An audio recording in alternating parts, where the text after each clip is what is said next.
Di caffè, di amore e di passioni parliamo in questa nuova puntata del Tempo di un caffè. Il paragone tra una donna e una tazza di caffè diventa il testo di una celebre canzone. Nel panorama della musica classica napoletana c'è una canzone a tazze caffè scritta da Capaldo agli inizi del Novecento. Dietro questa canzone c'è una storia vera, una storia d'amore. Infatti Capaldo era innamorato della cassiera Brigida che lavorava a Caffè Porto Rico in via San Felice, ma nonostante i suoi corteggiamenti e le sue avanze, Brigida rispondeva con modi antipatici e scontrosi.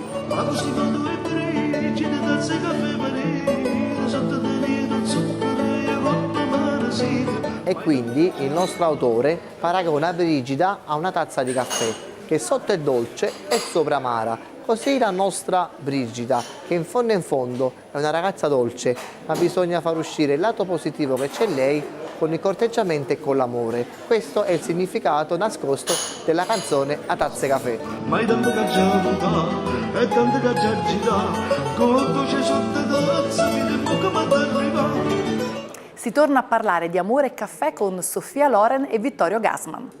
Nel film Questi fantasmi del 1967, tratto dall'opera di Edoardo De Filippo, il caffè è l'elemento attraverso il quale nasce la scintilla tra una giovanissima Sofia Loren e un seducente Vittorio Gassman.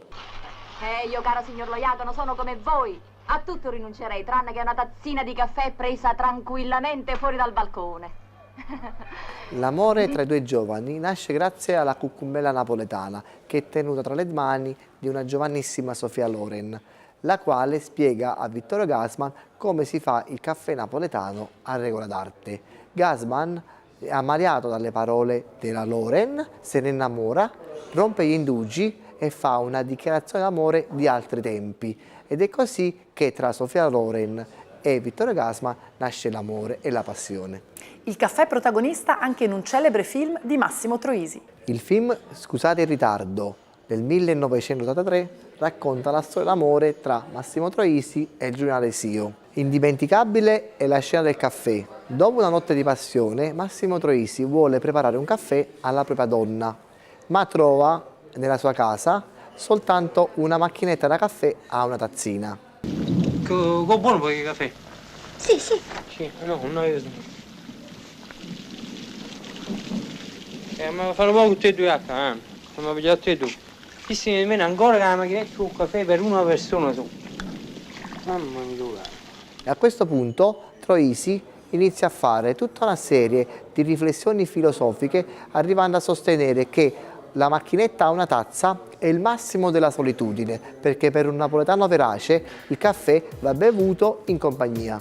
È un massimo della solitudine, proprio uno che tiene la macchinetta con un caffè per una persona. Cioè chi non spera mai che viene a trovare qualcuno che ci deve fare una tazza per due, per tre. Poverino, chissà come si sente solo.